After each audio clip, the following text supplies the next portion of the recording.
Okay, so now we'll move further to the parliament.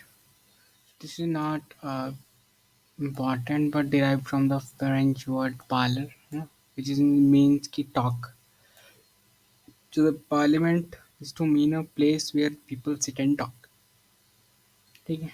So it is Indian system जो है parliamentary system, it is closely related to the, or it is based on the British parliamentary system, Westminster system basically. Moving further, Indian parliament, if we are specifically talking about, you know, its origin stands with the pre-independence British era. Legislative, of course, the parliament. ठीक है? Indian leaders had experience of parliament even before articles of parliament were written. देखो, basically हो क्या रहा था, British government control कर रही थी एंड उसमें ब्रिटिश गवर्नमेंट ही नहीं थी इन्वॉल्व, उसमें कुछ इंडियंस भी इन्वॉल्व थे। ऐसा नहीं होता आपके ऊपर कोई राज कर लिया, आप में से कहते हैं ना कि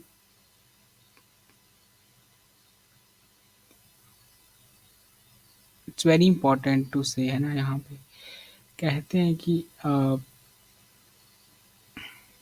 आपको बाहर वाला नहीं मारता, आपको खुद का बंदा बने, ये अपना मारता है जिसको आप अपना कह सकते हो। दैट व्हाट हैपेंड ना उसके साथ। और for in this particular concept ज़रूरत भी थी उनको, तो ब्रिटिशर्स ने कुछ बंदे रख लिए अपने साथ। ठीक है, देखो अगर राज करना है तो अपने बंदे का होना जरूरी है। ठीक है, नाउ नाउ तो बेसिकली उनको एक्सपीरियंस था कि पार्लियामेंट्री सिस्टम कैसे चलता है। Origin and history.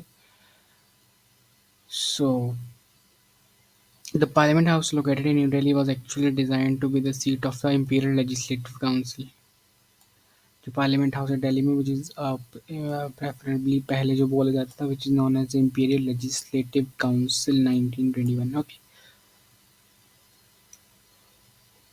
so the Imperial Legislative Council owes its origin to the Indian Council Act 1861. ठीक है, basically what is happening, the imperial legislative जो थे वो कहाँ से अपना ओरिजिन वो कर रही थी, which is based on the Indian council act. ठीक है, so many Indians were nominated in this basically for the council before the elections.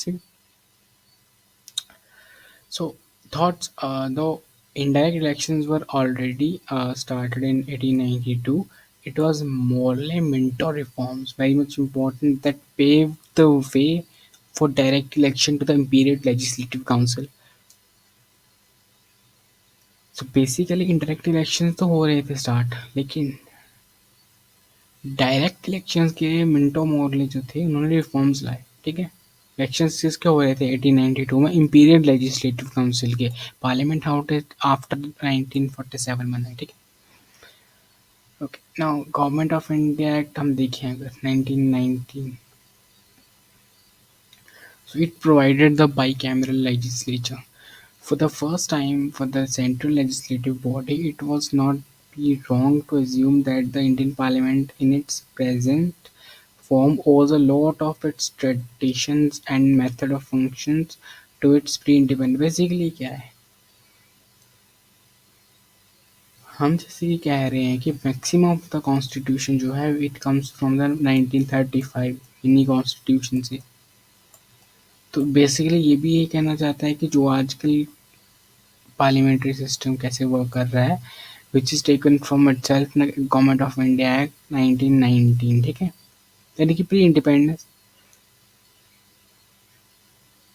So another major development came with the British Prime Minister Ramsay MacDonald now proposing the communal awards. So after some disagreements between Indian leaders, and arrangement was okay, the agreement was reached between the Mahatma Gandhi and Bhimrao Ambedkar that they agreed for reserved seats. So we'll see the Ramsay MacDonald. This is MacDonald Awards, so very famous again. So this is some disagreement के बीच में महात्मा गांधी और भीमराव अम्बेडकर के बीच। ये हुआ कि जो reserve की जाए सीट, ठीक है। So the mechanism for proper representation for depressed class continues till now for the employment of the backward classes. However, there is no separate electoral role for seats reserved in these classes. Now, next major development came with the Government of India Act 1935, which is known as the mini constitution. So this act proposed several changes in the legislative system.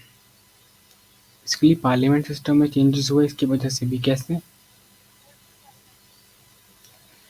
It provided that the Council of States यानी कि जो upper house है, ठीक है, would be a permanent body with a term of 3 years, and the Federal Assembly, the lower house, उसकी term जो होगी which will be a 5 year term. तो बेसिकली लोअर हाउस की टर्म जो हुई वो 5 year एंड अपर हाउस की term हुई 3 year, ठीक है।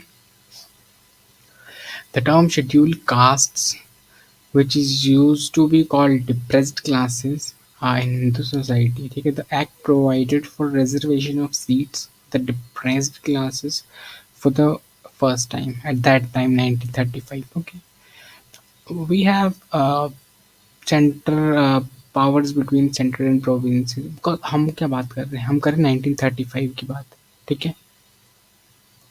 So this is आज के समय इनको बोला क्या जा रहा है, आज के समय दिस इज फेडरल का बोला जा रहा है centre, provincial means state, and this is the concurrent as well है सेम, यानी कि जो स्टेट के सेंटर के कंट्रोल में है कुछ करना, यानी कि कुछ स्टेट के कंट्रोल में करना, और कनकरेंट यानी कि दोनों के कंट्रोल में है, ठीक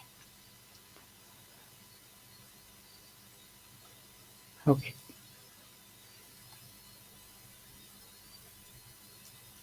the first parliament of India was the constituent assembly.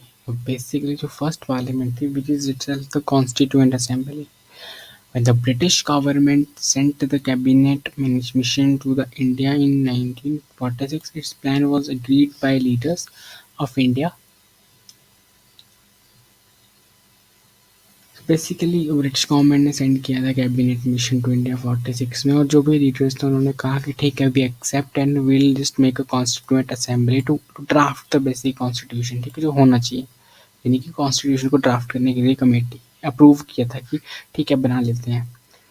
It also acted as the first parliament of independent India until the general elections जो 51-2 में हुए थे तब तक.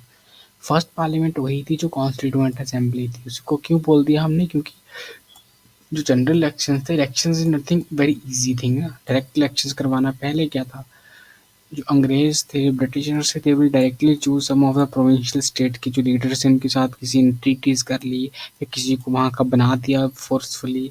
पब्लिक का इन्वॉल्वमेंट बहुत कम था. लेकिन डायरेक्ट इलेक्शन या जनरल इलेक्शन करवाने के लिए you need a proper infrastructure, ठीक है. तो वी कैन, आप होलसमली खुद सोच सकते हैं, एक एक आप इलेक्शंस करवा रहे हैं पूरी इंडिया में, ठीक है. You need AVMs, you need the staff, you need the proper arrangement. आप एक फंक्शन करते घर में उसकी अरेंजमेंट कितनी होती है, it is like far beyond that, 200% far beyond that, ठीक है. कोई lots of agencies are involved in this. Now, constitutional position की बात करें हम, the Indian Constitution expressly talks about the powers and functions of Indian Parliament, ठीक है. So it's mentioned in the part fifth of the Constitution. Now, Constitution articles from 79 to 122. These are basically concerned with the structure and functioning of Indian Parliament, how it will be structurally arranged and how it will function. So we'll see the article one by one. ठीक है, not from here ना. अगर आप ऐसे बात करेंगे कि 79 क्या था या 82 क्या था, रीएडजस्टमेंट आफ्टर ईच सेंसस, तो ये तो होने से रहा याद, ठीक है, कभी नहीं हो सकता है ऐसे. तो आप रोज़ पढ़ो इस चीज़ को एज अ कुछ भी, मतलब डेली 3 टाइम पढ़ो तब अलग बात है, लेकिन ऐसे याद नहीं होती चीज़ें. Okay,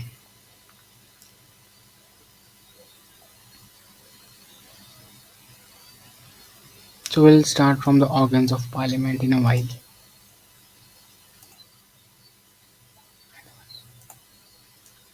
Okay, I guess we were at organs of the parliament. Now, There are three types of organs. So this we have done now. Basically, President, Council of States or Rajya Sabha, and head of the House, that is Lok Sabha. देखो Council of State, Rajya Sabha, upper house, and the Lok Sabha is lower house. ठीक है? So terms जो basically है ना, देखो ये राज्यसभा और लोकसभा हम बोलते हैं, it is not and mention in the constitution. The constitution in all references call the Rajya Sabha as a council of states बोलता है किसको, राज्यसभा को, और हाउस ऑफ द पीपल बोलता है किसको, लोकसभा को। कॉन्स्टिट्यूशन के वर्ड्स ही हैं, ठीक है। India's first vice president and first chairman of the council of state, chairman के फर्स्ट काउंसिल और the first vice president of India doctor Sarvepalli Radhakrishnan announces Rajya Sabha as the name of the council of state. उन्होंने बोला कि council of the state को हम राज्यसभा बोलते हैं। किसने बोला, डॉक्टर सर्वपल्ली राधाकृष्णन, ठीक है, ऑन 23rd of August, ठीक है, 1954। Rajya Sabha is also called House of the Elders।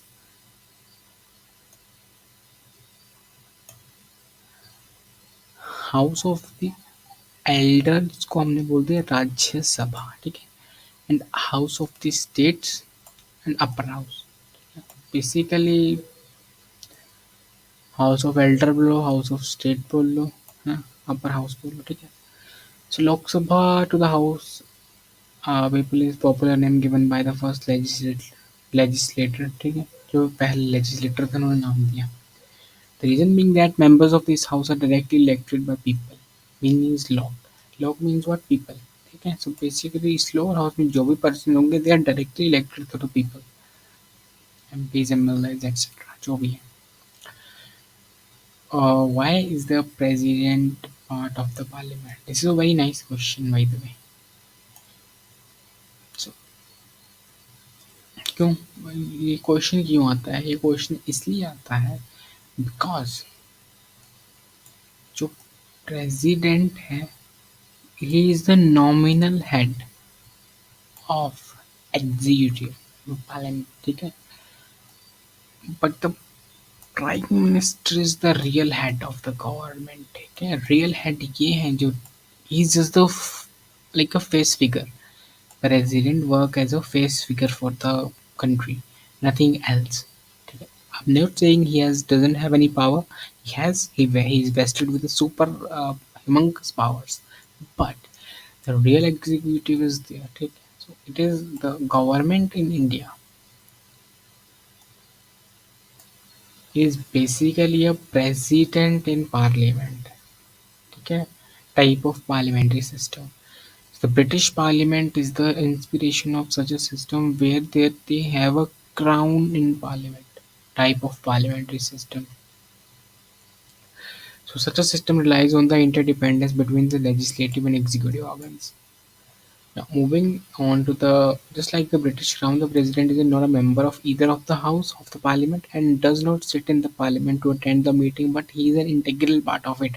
What it means, British में क्राउन हो गया और प्रेसिडेंट हो गया इंडिया में फॉर एग्जांपल, तो ये these are not the integral part, sorry these are not the part, इनको बीच में बैठने की ज़रूरत नहीं है, but they are integral part of both houses, ठीक है। ऐसा नहीं है कि आपको अटेंड करे चाहिए, जैसे कि एक नॉमिनल सा प्रोसीजर है लोकसभा राज्यसभा का, ये एक स्ट्रक्चर ऑफ रूल है, स्टैंडर्ड ऑपरेटिंग प्रोसीजर है, वो फॉलो करना पड़ता है सबको। आपको आना पड़ता है, आपको अटेंडेंस देनी पड़ती है, ठीक है, इतनी अटेंडेंस होनी चाहिए आपकी उधर। नाउ दे आर जो भी ये एमपीज एमएलएज है ये पार्ट हैं इसके, ठीक है, उनको ये फॉलो करना पड़ेगा। But if you are talking about the president, वो इंटीग्रल पार्ट तो हैं बट उनके ऊपर लाइबिलिटी ये नहीं है कि उनको अटेंड करनी ही पड़ेगी वो चीज़, ऐसा नहीं है, ठीक है।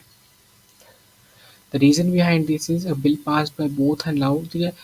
देखो अब इसकी बेसिकली क्यों ये बोल रहे हैं हम कि उनको अटेंड, देखो अटेंड उसको करना होता है, देखो क्लास में कौन जाएगा, फॉर एग्जाम्पल मैं थर्ड ईयर में हूँ, so I am doing a BSc BCom जो भी है, मैं थर्ड ईयर में हूँ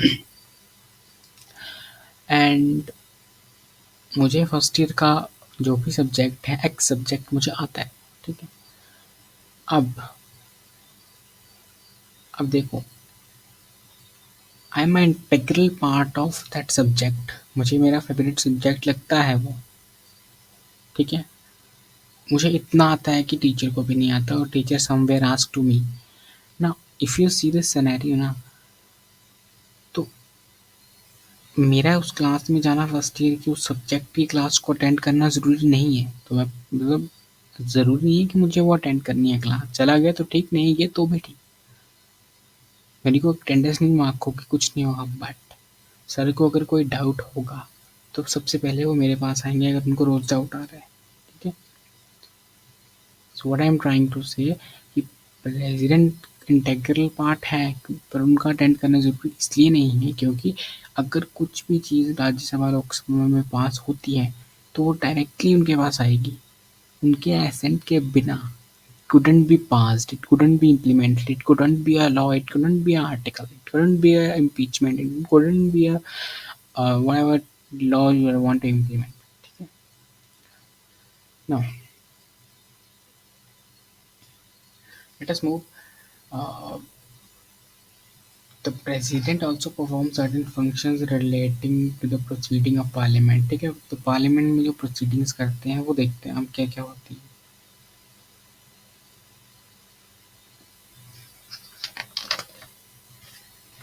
Okay, so now he summons and prorogues both the houses.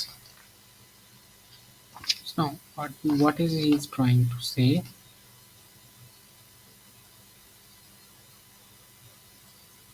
Okay, we are here now. Let us see the first. Now, summons means देखो, basically समन का मतलब कि वी कॉल द हाउस, ठीक है। अगर कोई स्पेशल आर्टिकल आपको पास कराना है, यू कॉल द हाउस, क्योंकि ऐसा नहीं है कि रोज़ वो क्लास लग रही है, ठीक है, रोज़ नहीं लग रही, वो हर हर 1 महीने बाद या हर 3 महीने बाद, हर 6 महीने बाद वहाँ आते हैं बैठने, बाकी 6 महीने वो क्लास खाली रहती है। ये 6 महीने बाद क्लास लगेगी वो 6 दिन के लिए, ऐसे हो रहा है। लेकिन बीच में अगर ज़रूरत पड़ गई तो क्लास लेने टीचर कॉल करता है ना, फिर ये मॉनिटर को या फिर सीआर जो भी रिप्रेजेंटेटिव होता है क्लास का। फर्दर मोर भी से अगर ऐसा है कॉल करना है उसको तो हिल कॉल समन, ठीक है। अगर उसको टालना है उस चीज़ को कि ठीक हो आज ये चली हुई है, ही कैन डिजॉल्व दैट, ठीक है, उसको टाल भी जा सकता है कि आज नहीं होगी, वो 6 महीने बाद होगी, 1 साल बाद होगी। He has the power to vest, he is vested with the power कि he can dissolve लोकसभा, ठीक है। अब ऑफिशियल ईयर जो भी होगा उसमें फर्स्ट एड्रेस तो आपको पता है प्रेसिडेंट साहब का होगा, ठीक है। ये तो कंपलसरी चीज़ है ना, ये तो सबको पता होती है। ओके,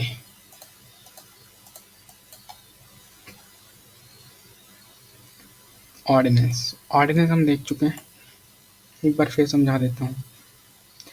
जब पार्लियामेंट सेशन में नहीं होगी, फॉर एग्जांपल ये रही पार्लियामेंट, अभी यहाँ कोई नहीं है इस क्लास में, खाली है 6 महीने, अगले 2 महीने बाद लगनी है ये। अब ऑर्डिनेंस इज समथिंग कि गवर्नमेंट प्रिपेयर करेगी कुछ, गवर्नमेंट देखेगी कि गवर्नमेंट बेसिक स्ट्रक्चर जो है इसका वो ये है कि गवर्नमेंट कुछ कानून बनाती है और वो जाता है पार्लियामेंट के पास, फिर जाता है वो प्रेसिडेंट के एसेंट के लिए कि साहब इसको इम्प्लीमेंट कर दें या ना कर दें, अच्छा है बुरा है जो भी है, ठीक है। तो दिस इज द हायरार्की। अगर मानो पार्लियामेंट है ही नहीं, है ही नहीं मतलब वो सेशन में नहीं, यानी कि मैं बता रहा हूँ कि 6 महीने बाद बैठेगी या 2 महीने बाद बैठेगी, either president can call the summon the houses या parliament जो भी, और the government wants ना कि ऐसा नहीं हो, government what will do, they will pass an ordinance directly to the president, ठीक है, assent के लिए। now president है can give the assent, ठीक है, अगर अच्छा लगा ठीक है, बुरा लगा आई डोंट नो, ठीक है, मान लिया दे दिया। तो ये जो ऑर्डिनेंस है, ये ऑर्डिनेंस रहता है 6 महीने के लिए वैलिड, ठीक। So this is about the ordinance basic.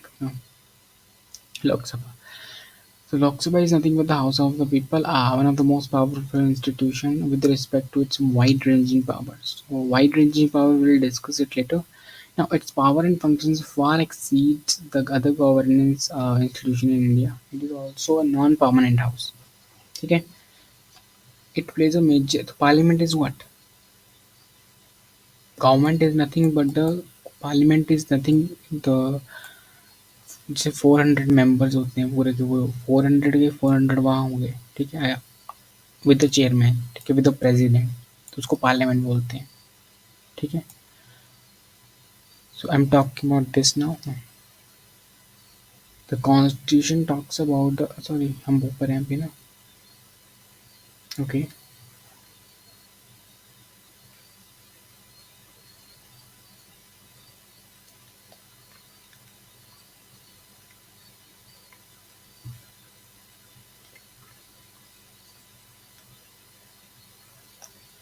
Okay the central level and central government यानी कि डायरेक्टली गवर्नमेंट रिस्पॉन्सिबल किसको है लोकसभा को क्यों because it is the it consist of the people who directly elected by someone like sorry directly elected by the people of India. That's why. Now the constitution talks about composition of the house of the people यानी house of the people ठीक है hope हम hope बोलेंगे आगे से इसको ठीक है now we have time now okay the constitution talks about the composition of the people aka the Lok Sabha itself now presently the maximum strength of the house is 552 okay present strength of Lok Sabha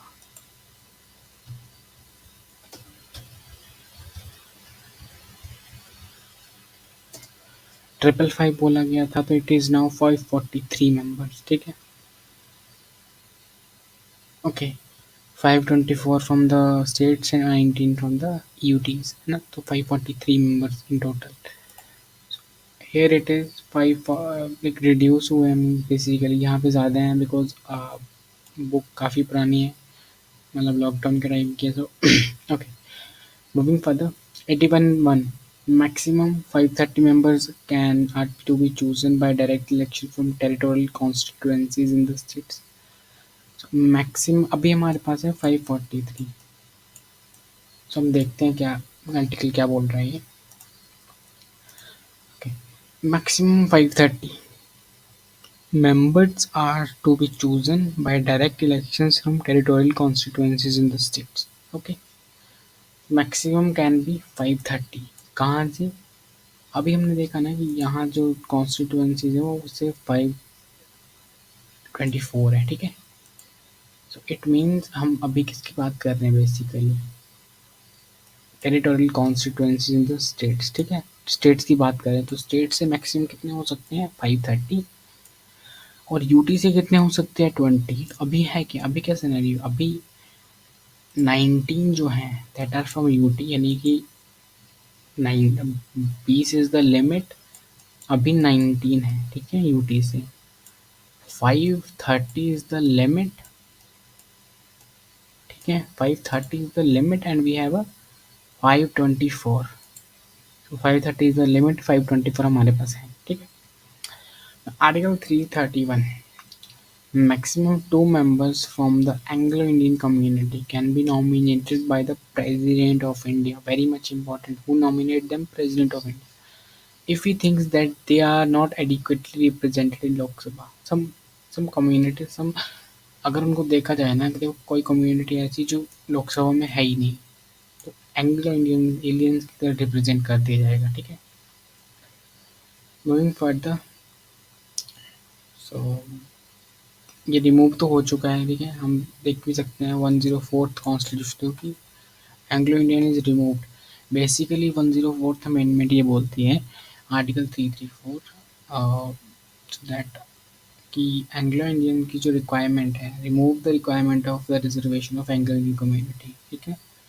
सो अब लोकसभा की जो further जो seats हैं वो 543 है ठीक है So 530 are from state and 913 from the UT. So basically old है इसलिए थोड़े से डेटा लैग कर रहा है. Okay. Representation of state. Member of this house are elected directly by the हम क्या कहते हैं होप की बात कर रहे हैं बेसिकली लोकसभा की. Directly by the every adult Indian citizen from territorial constituencies. ठीक है लोकसभा की constituency in the state.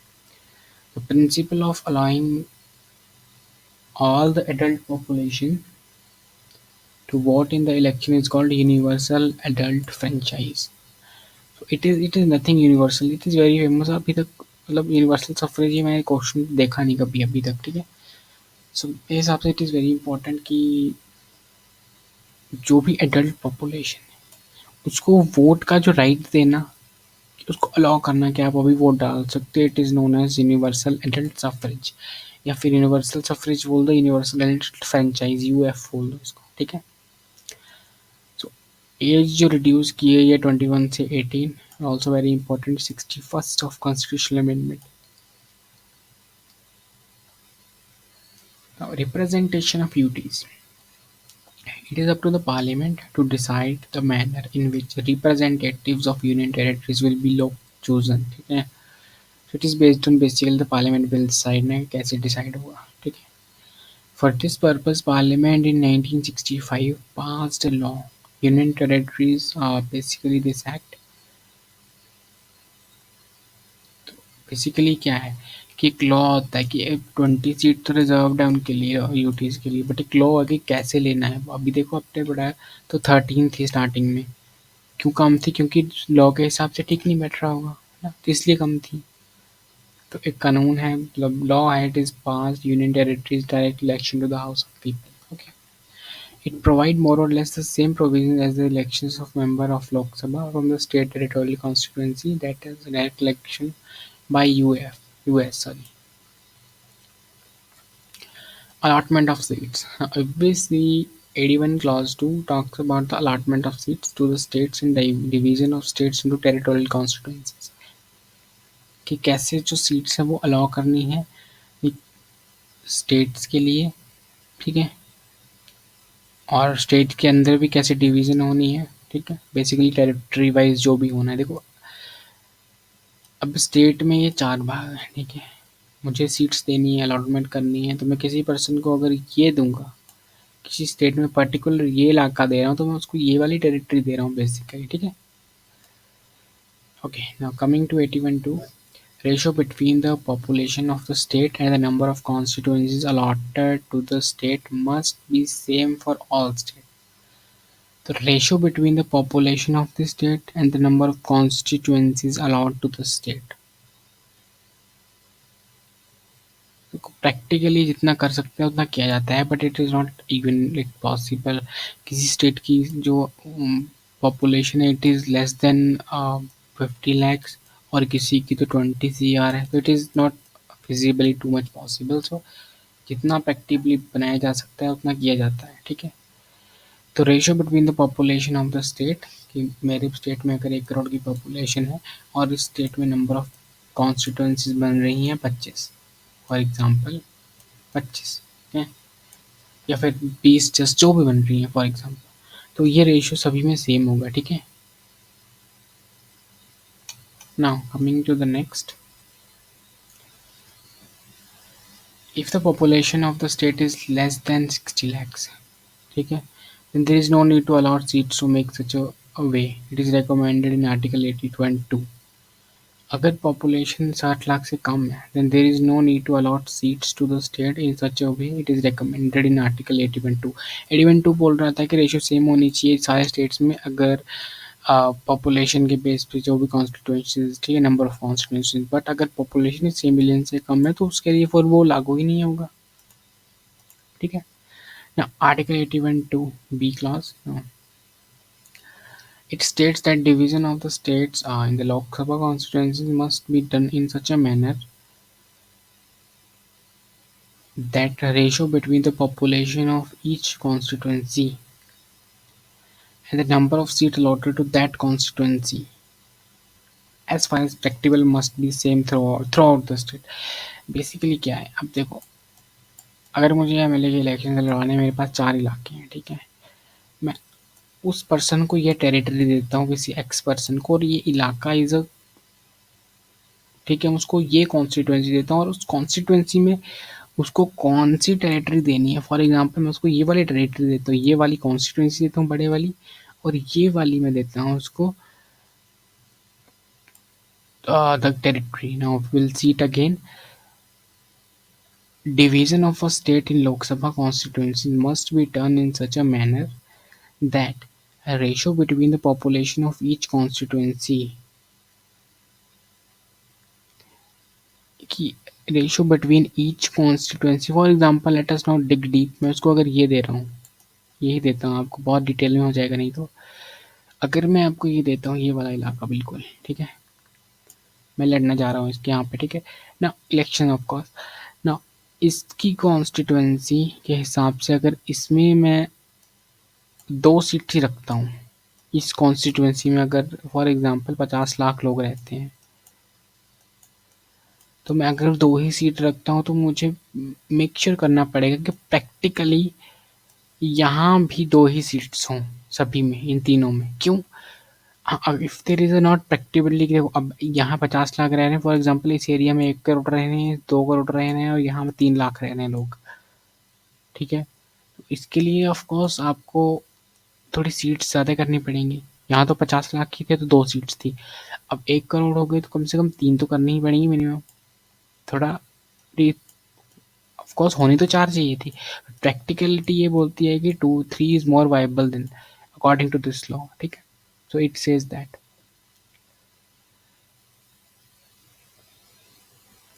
81(3), ठीक है? For the purpose of allotting seats in the House of the People, two conditions must be followed till population data of census done after 2026 is available. For this purpose, Constitution was amended in 2002 and again in 3. ठीक है? 2 conditions क्या हैं? Allotting seats to the states. For the purpose of allotting seats to the states in the House of People यानी लोक सभा, 1971 census data must be used, ठीक है? Basically अगर सीट्स देनी है तो 71 का सेंसस था, उसको यूज़ करो, ठीक है? अनटिल एंड अनलेस आपके पास 26 का सेंसस ना हो, ठीक है? Division of states into territorial constituencies. For the purpose of division of states into territorial constituencies, census data of 2001 must be used. ठीक, सीट्स अलॉट करनी है स्टेट को। अगर मुझे स्टेट को 10 सीट्स देनी है तो मैं क्या करूँगा, मुझे स्टेट को कुछ सीट्स देनी है स्टेट को, ठीक है? ये स्टेट है मेरा, इसको मुझे कुछ सीट्स देनी है, कितनी अलाउ करूँ? तो मुझे देखना है 76 का सेंसस, पॉपुलेशन सेंसस जो भी है। अब मुझे इसको डिवाइड करना है, ठीक है? कितने में डिवाइड करूँ? उसके लिए मुझे लेटेस्ट यानी 2001 का देखना है। 11 का भी है I guess, no I guess. तो मुझे 2001 का देखना है basically. Now moving on to next.